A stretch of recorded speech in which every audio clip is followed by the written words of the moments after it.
പ്രതീക്ഷ ഏപ്രിൽ 26 മുതൽക്ക് ഒരേ പ്രതീക്ഷ തന്നെ. ആ ദിവസം എന്റെ വോട്ട് നടന്നത്. അത് കഴിഞ്ഞ് പുതിയൊരു വോട്ടല്ലല്ലോ.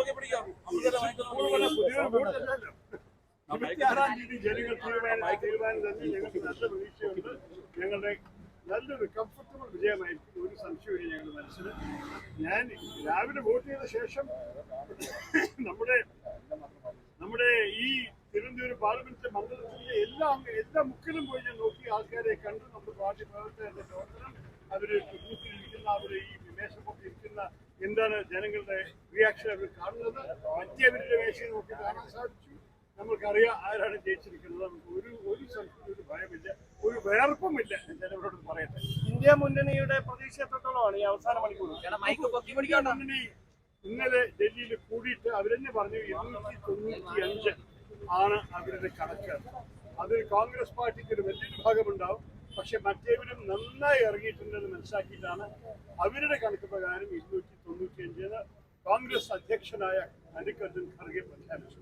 അപ്പൊ അതിനെക്കുറിച്ച് ഞങ്ങളുടെ മനസ്സിലൊരു സംശയമില്ല.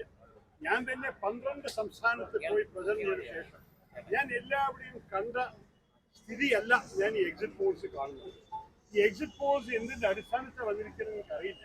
പക്ഷെ ഞാൻ നിങ്ങളോട് പറയുന്നു, ഞാൻ ഗ്രൗണ്ട് ലെവൽ കണ്ട ശേഷം മറ്റേ നേതാക്കളോട് സംസാരിച്ചു. അവരും പ്രചരണം ചെയ്തിട്ടാണ്. അതിൻ്റെ ഒപ്പം പല മാധ്യമക്കാരും എന്നോട് സംസാരിച്ചിട്ട് അവരും എല്ലാവരും കൂടി. അപ്പൊ നിങ്ങളുടെ ജോലി ചെയ്യുന്നെങ്കിൽ നിങ്ങൾക്ക് അറിയാമല്ലോ എന്താണ് നിങ്ങളുടെ ഒരു പൾസ്. ആ പൾസ് പ്രകാരം നിങ്ങൾക്ക് ഒരു ദൈന്യ കിട്ടാൻ പോകുന്നില്ല. ഇത് ശരിയല്ല ഇവർ പറയണത്. ഈ എക്സിറ്റ് പോൾ എന്തിന്റെ അടിസ്ഥാനത്തിലാണ് അവർ ഇങ്ങനെ പറയണത്? എന്തുകൊണ്ടാണ് എല്ലാ എക്സിറ്റ് പോളും ഒരേപോലെ ഒരു നമ്പർ കൊടുക്കുന്നത്? ഇതൊക്കെ മനസ്സിലാക്കാൻ എനിക്ക് എന്തായാലും നാളെ നമ്മുടെ വീട്ടിൽ സംസാരിക്കുമല്ലോ. കേരളത്തിൽ താമര വിരിഞ്ഞാൽ ഉത്തരവാദിത്വം ആർക്കായിരിക്കും? എന്റെ അഭിപ്രായത്തിൽ അത് 2029 ചോദിക്കേണ്ടി വരും. അതെ. ഓക്കെ.